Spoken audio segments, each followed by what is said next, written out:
Before I begin the video, I want to give thanks and appreciation to my Heavenly Father because without Him, I wouldn't have the encouragement and perseverance to get up every day, and that's where my belief and faith rests in. I love you very much, God, and I thank you for allowing every day, every day.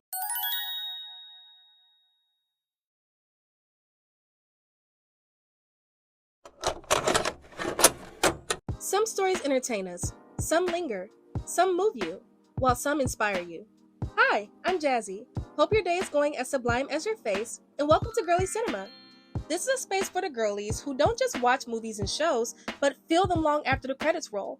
Here, we talk about stories where we talk about life. Softly, honestly, and with curiosity.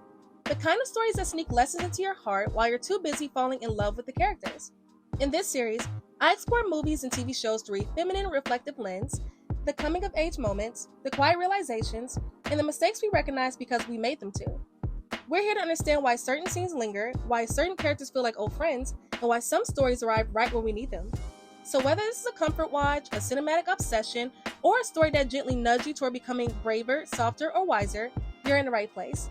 Sit back, get cozy, and enjoy being girly. I have a thing about feminine rage, which people think, for some reason, and this is with no disrespect to any writer, I get a lot of men doing really terrible things and women sitting silently whilst one tear slowly falls. And I'm like, oh no, we get mad and angry. Y2K movies let girls cry. They let them spiral, and they let them pine, and they let them break down in bathrooms, bedrooms, and best friends' cars. But there was one emotion they were never allowed to stay in: anger. Today, we're talking about how Y2K films taught girls that sadness was acceptable, but rage was dangerous. Y2K movies were emotional, just not honest about which emotions girls were allowed to keep. Girls could cry endlessly on screen. They could be heartbroken, insecure, confused, and overwhelmed. But the moment a girl's sadness sharpened into anger, the story rushed to correct her. In Y2K films, sadness made girls sympathetic. Anger made them unlikable. Sad girls were romantic, and angry girls were villains, buzzkills, or cautionary tales. Think about it. Regina George from Mean Girls. Angry, powerful, and punished. Kat Stratford from 10 Things I Hate About You. Softened and explained by the end. Cher from Clueless. Allowed irritation, never fury. And then you have Elle Woods, Legally Blonde. Righteous anger reframed as optimism. Whenever anger showed up, it had to be justified, short-lived, redirected, or cured by love. Anger was treated like a flaw that needed fixing, like a disease that needed curing. Y2K films train girls to manage everyone else's emotions, but not their own rage. Girls were expected to be understanding, give second chances, communicate gently, absorb disrespect gracefully. Even betrayal had an expiration date. Girls could cry over mistreatment, but staying angry was framed as immature, dramatic, or bitter.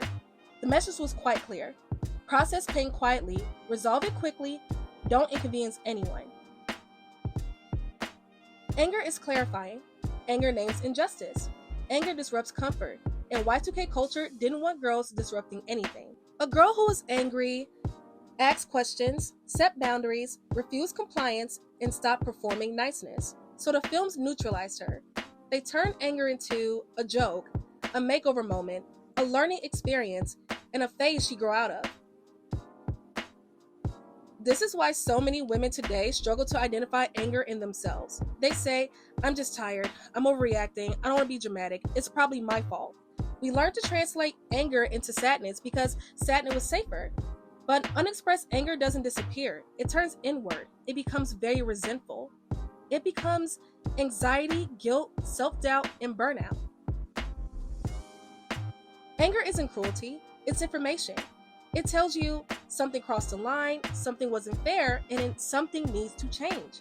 The new era of girlhood isn't about being nice all the time. It's about being honest.